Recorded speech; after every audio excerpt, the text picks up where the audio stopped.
All right, you can see here that I have used the tracing paper and my Chromebook screen to transfer my image onto a piece of watercolor paper, and I'm ready to paint. So I have a color version of my photo and a black and white version of my photo handy. They're sitting here.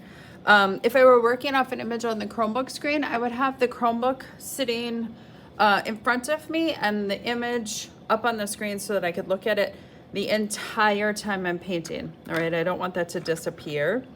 My first job is to paint in the background. Now, my background is just color, right? So I have some greens, they're murky. So remember, to make the color murky, I need to add red or black or probably both.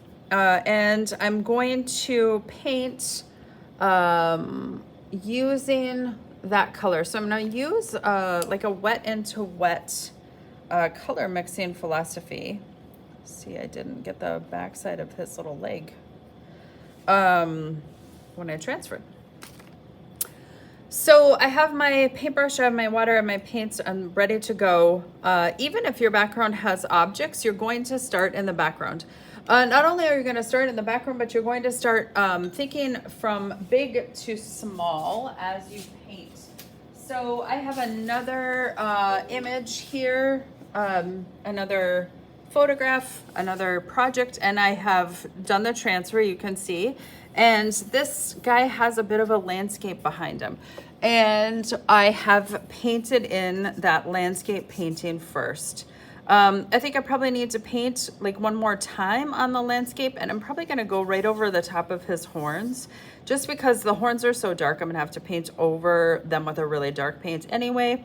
And I don't like that I can see that I painted around his horns here. These strange spots in the sky kind of bother me. So I'm going to paint one more time, but you can see I'm building the landscape behind the cow, and I'm working in the back from big to small before tackling the cow. Okay, so that's what you want to think about doing with your painting. So here I have my bird with the horns. I'm going to need some greens. So I'm just going to put some water in my green and my yellow.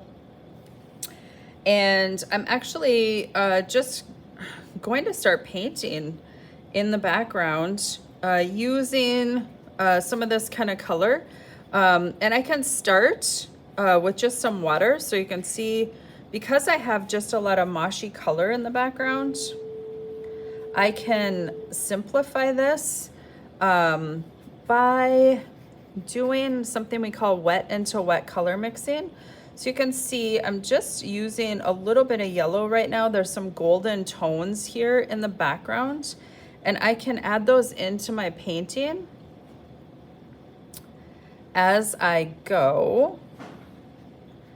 And then I'm going to just simply add some green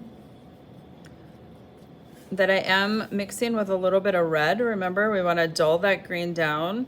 I'm just using some of this red that's on my palette. And I'm going to do the same thing. I am going to just let the colors kind of mix into each other as I paint. I can brighten it up in some spots if I like. I can make it darker in some spots. And as I get up to my image, I can go ahead and paint a little more carefully. Here, this is just water. My desk here at work is a little angled, so things are just sort of dripping. But you can see that the paint is just mixing together all on its own. It's not anything that I'm having to do to make it mix together. I can add in a little bit darker color. Gonna go around my bird down here, going around the branch.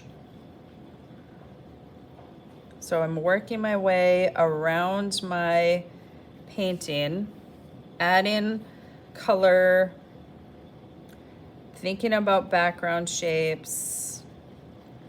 So if you have an object like I do, like a bird or an animal of some sort, you certainly can simplify whatever is in your background so that you're not painting what's back there, to make this process a little easier.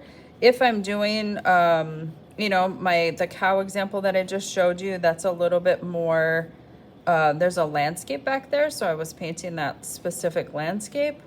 But you can see I'm just going to continue painting and working with my color that I have here, continue painting the background until my background is finished and completed before moving on to my animal or my subject of my painting. So just depending on the painting that you're working on, it might take you longer or less time to paint the background.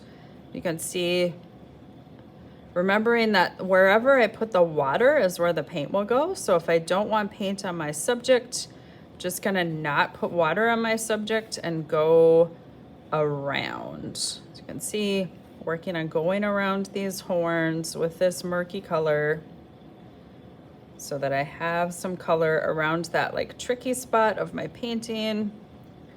Once I'm kind of free of that or clear of it, I can go ahead and add some other color, and those colors will kind of blend together just because that is the nature of watercolor. The watercolor will go where the water is. So working to make that darker and lighter kind of as I go, hoping for kind of to hint at like that there's trees behind this bird, but not wanting to paint specific trees behind this bird. So go ahead and work on your background of your painting. That is first steps.